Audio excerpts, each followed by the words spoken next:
सावता महाराज आरणचे घाईघाई पंढरपूरला जात नव्हते. कांदा मुळा भाजी अवघी विठाबाई माझी, त्या शेतात पानात फुलात त्यांनी भगवंत बघितला. आणि ते सांगतात की मी माझं काम असं चोख करल का पंढरपूरून पांडुरंग परमात्मा मला इथं भेटायला आले पाहिजेत.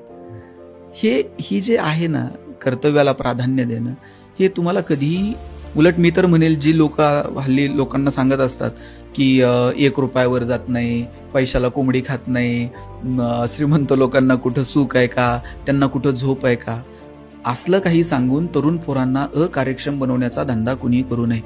उलट पोरांना सांगा, चांगलं मजबूत अर्थकारण ठेवा, चांगले पैसे कमवा, मिळवलेल्या पैशांचा आनंदही घ्या, योग्य ठिकाणी देण्याची दानतही ठेवा.